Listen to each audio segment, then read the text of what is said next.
As we mark 20 years since Hurricane Katrina, it's not just about looking back. It's about remembering how Texans stepped up then and how they continue to arrive and answer the call now whenever disaster strikes. Texans on Mission, formerly known as Texas Baptist Men, were among the first to arrive in New Orleans after the storm.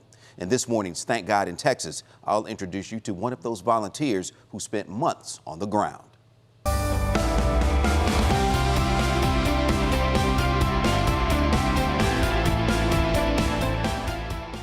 Ladies and gentlemen, this is not a test. This is the real deal.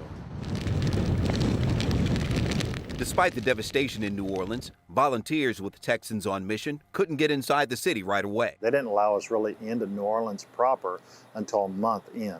So we didn't go until October the 1st into New Orleans really to respond, because there was just so many search and rescue going on and everything like that. So it was different. So we were on the outskirts setting up and feeding and so forth like that, and sending the food in through the Red Cross and Salvation Army.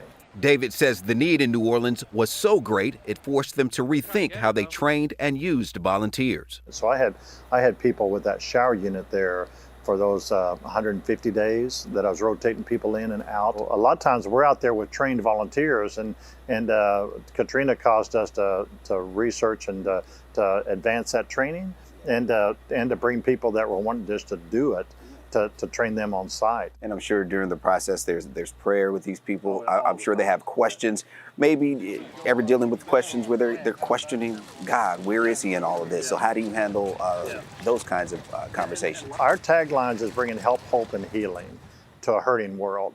And that's a physical help, a physical hope, and a physical healing. It's also spiritual in the midst of that. And most of the time when we're dealing with somebody that's lost everything, they don't even know where to begin. And what we're doing is helping them get a beginning place and helping them know that there's hope. So we're helping them physically, but helping them know that there's hope in the future. David says Katrina had a major impact on the way the organization handled disasters moving forward. When we finished Katrina, we were working on another laundry unit. We had a flood recovery unit and a chainsaw unit. And then our volunteers advanced, probably tripled our volunteer base across the board in disaster relief. And so it caused us to do more things, open up more teams, develop more teams, through that time, and which is a good thing, and it never has slowed down since then.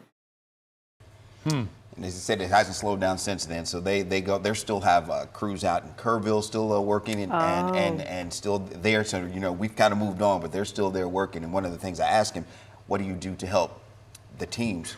They need that help as well. It's stressful on them. And he's like, that's why they rotate out. They have they're up in the thousands of volunteers, so they have several teams that go in, so they don't keep them there on the ground too long.